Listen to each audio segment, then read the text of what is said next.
अस्सलामुअलैकुम। उम्मीद है सब खैरियत से होंगे आप। एक्सेल जो है हम कर रहे हैं उसको काफ़ी हद तक आपने समझ लिया। बड़ी खुशी हुई है मुझे कुछ के कमेंट्स आए हैं, मैसेज मुझे आए हैं कि सर बहुत मज़े का काम है एक्सेल का ना, और वाकई ही एक मैजिक की तरह होता है, बड़ा अच्छा लगता है करने में। अभी नेक्स्ट हम और भी चीज़ें करेंगे। तो कुछ ने पूछा था कि हमारा मतलब कोर्स रहता कितना है। आपका एक्सेल जो है ये तकरीबन अब कुछ काम हैं जो आपको बताने हैं, उसके बाद फिर ये इसकी प्रैक्टिस है, वो आप जितनी देर मर्ज़ी मेरे साथ जुड़े रहें, वो मैं कोई आपको कर करके ना कुछ चीज़ें बना के उसको आपके साथ शेयर करूँगा कि हम कैसे कैसे चीज़ें, जैसे हम कहीं जॉब करते हैं तो वहाँ पे हम क्या क्या कुछ बना सकते हैं, मतलब प्रैक्टिकली आपको बना के दिखाया करूँगा ताकि आपको पता चलता जाएगा। क्योंकि ये जो चीज़ें मैंने आपको करवा दी हैं ये प्रोफेशनल जो है वो करवाई जाती हैं, ये वैसे जो सिखाने वाले बंदे हैं वो आपको नहीं करवाते। तो मैं आपको इसलिए तैयार कर रहा हूँ कि आप कुछ ना कुछ इन चीज़ों को कर सकें, स्किल्स हैं आपकी। इंशाल्लाह ताला नेक्स्ट संडे में भी मैं एक वीडियो लेक्चर अपना आपको शेयर करूँगा जिसमें आपको मैं स्किल्स अपने अंदर डेवलप करनी बताऊँगा कि आप अपने अंदर स्किल्स को कैसे डेवलप कर सकते हैं। जस्ट ये सीख लेना स्किल्स नहीं है आपकी, इसके अलावा और भी बड़ी चीज़ें हैं जो आपको जिनकी ज़रूरत है। तो इंशाल्लाह ताला एक छोटा सा मोटिवेशनल लेक्चर होगा वो इस संडे इंशाल्लाह ताला, उम्मीद है कि मैं आपके लिए जो है सेंड करूँगा। और एक्सेल जो है बड़ा मज़े का काम है, जब हम करते हैं तो हमें ये आता है। और ये प्लीज़ आप ना प्रैक्टिस लाजमी कीजिएगा, तो कल को कोई ये ना कहे आपका काम देख के कि इनको सिखाने वाला बंदा ही नहीं ठीक था। तो प्लीज़ रिक्वेस्ट है आप लोगों से, और अपने फीडबैक ज़रूर दीजिएगा। आपको अगर अच्छा लगा है, आप इन चीज़ों से आपको पसंद आ रहा है तो काइंडली इनबॉक्स कीजिएगा, बताइएगा अपनी राय कैसा हो ऐसा कुछ। सो हमने होम टैब को, होम रिबन जो है इसको देखा, इसमें फ़ॉन्ट सेम थे, अलाइनमेंट सेम है, नंबर्स, ये अलाइनमेंट से मैंने आपको बता दिया था चीज़ें ना, ये रैप टेक्स्ट का बता दिया था, मर्ज का भी बता दिया था। अब इसके बाद अलाइनमेंट के बाद हमें नंबर्स आते हैं। अब नंबर्स क्या हैं, सम टाइम आप काम करेंगे ना तो आपकी कुछ वैल्यू जो है वो बढ़ जाती है आगे, मतलब हैश आ जाते हैं। जैसे एक सेल के अंदर मैं कुछ लिख रहा हूँ ना, तो ये ना, ये देखें जैसे ना बीच में प्लस का साइन आ गया है, मैं इसको थोड़ा बड़ा करके दिखा देता हूँ। ये देखें इस तरह ना आपका एक फॉर्मेट चेंज हो जाएगा, जैसे ये प्लस आके इस तरह आ गया। जैसे समटाइम आप फ़ोन नंबर लिखोगे किसी का, ठीक है, तो भी ऐसा हो जाता है। तो ये जो जनरल है ना ऊपर, आप इसमें इसको फॉर्मेट कर सकते हैं। जैसे ये है जनरल है, आप इसको नंबर्स में कर लें, ये नंबर्स में आ जाएगा। उसके बाद आप इसको करेंसी में कन्वर्ट कर सकते हैं, ये करेंसी में कन्वर्ट हो जाएगा। अकाउंटिंग में कर सकते हैं आप इसको कन्वर्ट। डेट ऐसे ही, यहाँ पे अब डेट नहीं है, अगर आप यहाँ पे डेट डालते तो यहाँ से डेट में हो जाना था इसमें। यहाँ पे लॉन्ग डेट, आज लंबी डेट आप लिखना चाहते हैं, यहाँ पे टाइम लिखना चाहते हैं, यहाँ पे आप परसेंटेज लेना चाहते हैं, तो ये देखिए परसेंटेज में इसको दे दिया उसने। फ्रैक्शन में लिखना चाहते हैं आप इसको साइंटिफिक में लिखना चाहते हैं, ठीक है। तो इस तरह की चीज़ें जो हैं, लेकिन नॉर्मली आप जनरल यूज़ करते हैं। जब आपने ऐसा फॉर्मेट लेके आना हो ना, कोई शो ना हो रहा, तो आप यहाँ से जाके इसको देख सकते हैं। तो ये चीज़ आपको एक तो मैंने करवा दी। उसके बाद हम इसका थोड़ा व्यू बड़ा कर लेते हैं।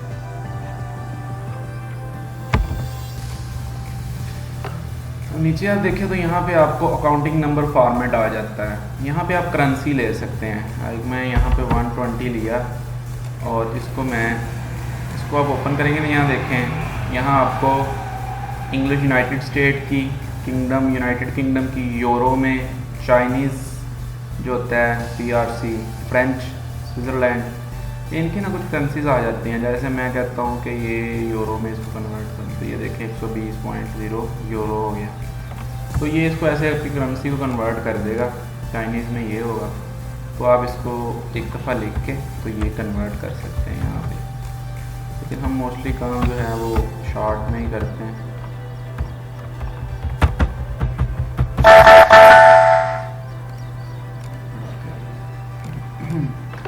उसके बाद आपको यहाँ पे परसेंटेज का साइन नज़र आ रहा है। अब ये क्यों होता है? लाइक आपने कोई भी जो डिजिट लिख दी है, उसके बाद आपने यहाँ पर परसेंटेज करेंगे ना, तो ये परसेंटेज बना देगा उसकी, आपकी ऑटोमेटिकली परसेंटेज निकाल सकता है। फ़र्ज़ करें आपने कोई रकम, जैसे हमने फार्मूला लगा किया था ना, आप सारे को जो लिखा आपने सारे को सिलेक्ट करें और उसकी परसेंटेज आगे निकाल दें। आएंगे यहाँ पे 12, 15, 16 सिलेक्ट करें और परसेंटेज ले लें। ठीक है, परसेंटेज का मतलब क्या होता है कि वो मल्टीप्लाई कर जाती है, उसकी जो रकम के साथ मल्टीप्लाई 100 के साथ कर देते हैं हम उसको। तो ये चीज़ें, इसके अलावा यहाँ पे आपको नज़र कोमा स्टाइल नज़र आएगा। ये कोमा लगाने के लिए होता है, वैल्यू को सेपरेट करने के लिए, जैसे हम फार्मूले में लगाते हैं ना, इज़ इक्वल टू, जैसे हमने लगाया था इज़ इक्वल टू सम, जैसे पहला नंबर था B3 और सेकंड नंबर था H4 और फिर कॉमा लगा के हम अगली वैल्यू ऐड कर देते हैं। इसी तरह ये आप कर सकते हैं इसमें, तो ये इजी हो जाता है करना। उसके अलावा आप को यहाँ पे नज़र आ रहा है ये इंक्रीज डेसिमल और डिक्रीज डेसिमल। लाइक आपकी कोई डेसिमल में है, ये आपने एक वैल्यू लिख दी डेसिमल में, अब इसको आपने डेसिमल बढ़ाना भी है और कम भी करना है। तो इसको हम पॉइंट में, अब अपने अगर चाहते हैं कि इसको डेसिमल इंक्रीज़ कर लें, तो आप इंक्रीज़ पे करेंगे, ये देखें इसके अंदर 0 बढ़ते जा रहे हैं। अगर आप कहते हैं इसको डेसिमल को इंक्रीज़ करना है आपने, तो आप इसको इंक्रीज़ करते जाएंगे। That's all. अभी यहाँ पे आपने गौर करना था, यहाँ पे 2 था, ठीक है। अब इसको आप कितने डिजिट तक रखना चाहते हैं? अब ये 2 है ना, अब हमने पढ़ा है कि अगर पॉइंट के बाद वाला हम उसको राउंड ऑफ करते हैं जब, तो अगर 5 या 5 से बड़ा हो तो हम अगले में एक प्लस कर देते हैं। तो ये देखेंगे, मैं इसको इंक्रीज़ करने जा रहा हूँ, 5 ख़त्म होगा तो वो 2, 3 हो जाएगा। तो ये यानी कि सारा इसके अंदर मैथमेटिक्स जो है वो आपको मिल जाएगा। उसके अलावा यहाँ पे कुछ कंडीशनल फॉर्मेटिंग आ जाती है इसमें, ये ग्रेटर दैन, ये जो कंडीशंस होती है जो मैंने आपको लगानी बता दी हैं, ये है कि आप यहाँ से मैनुअल भी कर सकते हैं सारा, तो ये काम इसमें आ जाता है। उसके बाद टेबल फॉर्मेटिंग आ जाता है। ये है कि टेबल्स के कुछ डिज़ाइन हैं, आप कोई भी डिज़ाइन ले सकते हैं टेबल का। ये इस तरह आपको नज़र आ जाए, ठीक है। ये टेबल के डिज़ाइन होते हैं कुछ, और ये सेल का डिज़ाइन है। ये आप सेल को किस हिसाब से करना चाहते हैं, जैसे ये आपने कर लिया सेल का, ये सेल की फॉर्मेटिंग हो गई, डिफरेंट है इसके ना। यहाँ पे इसकी हेडिंग्स भी हैं कुछ, आप इसकी हेडिंग्स बना सकते हैं। मैंने यहाँ पे लिखा,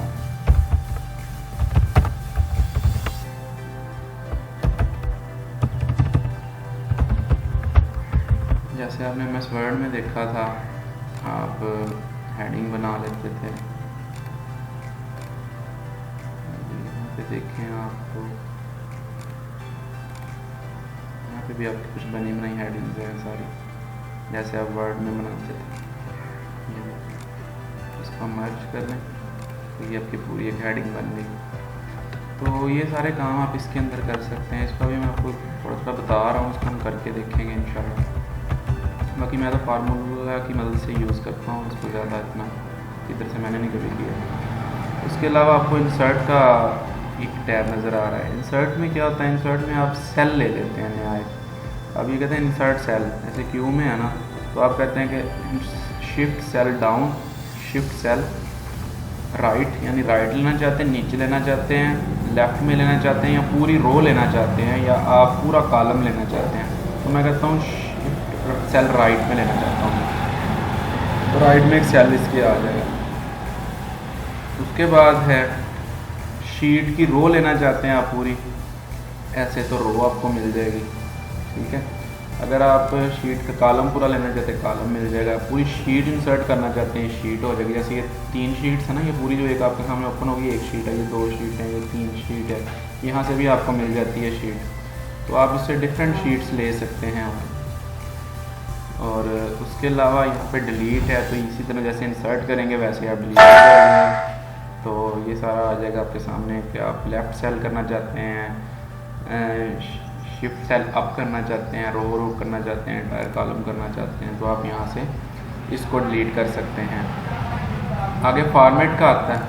फॉर्मेट जो होता है ये आपकी रो की हाइट कितनी रखनी है, आपने ऑटो फिट रो रखनी है, कॉलम विथ कितनी हो, ऑटो फिट कॉलम, तो हम ये ऑटो ही यूज़ करते हैं, खुद ही इसको कर लेते हैं हम इसका।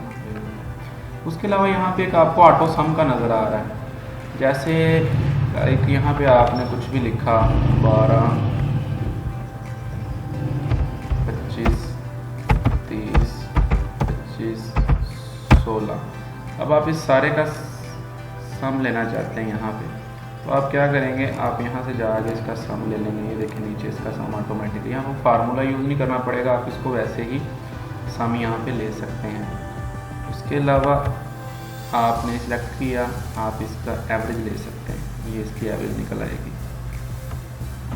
उसके अलावा आप काउंट नंबर्स काउंट करते, कितने नंबर हैं, 5 नंबर हैं, ये आप काउंट कर सकते हैं।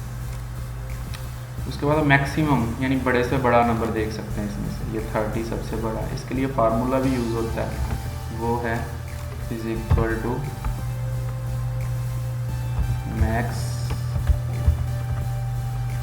अब ये पहला क्या है,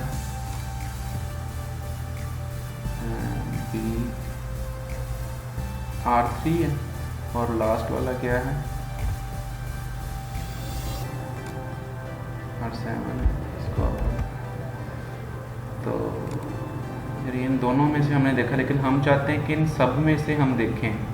F2 दबाएं फार्मूले को एडिट करने के लिए, तो यहाँ पे कोमा लगाने की बजाय आप कॉलन लगा दें, ठीक है।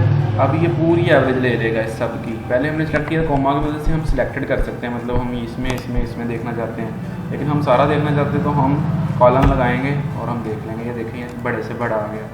अब हम यहाँ कहते हैं, यहाँ पे यानी ले लिया हमने मैक्सिमम नंबर। अब नीचे हम लेना चाहते हैं मिनिमम नंबर। मिनिमम के लिए क्या करेंगे, इक्वल का साइन लगाएंगे और मिन लिखेंगे, MIN मिन, और टैब की प्रेस कर लें। पहला नंबर लें R3 ये वाला, और इसमें एवरेज लगाएं, और अगला नंबर सॉरी कॉलम लगाएं, और लास्ट वाला नंबर ले लें, वो है आपका R7। इसको आप क्लोज करें और एंटर दबाएं। अब ये देखिए 12 सबसे छोटा है इनमें से, और 30 सबसे बड़ा।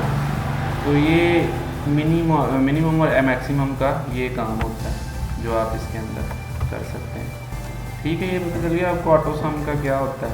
इसमें मिनिमम, मैक्सिमम, काउंट नंबर, मोर फंक्शंस में और भी हैं, यहाँ से एवरेज है, इफ़ है, मैक्स है, काउंट है, साइन है, तो ये सारी चीज़ें, सम, इफ है, ये सारी चीज़ें आप यहाँ से ले सकते हैं,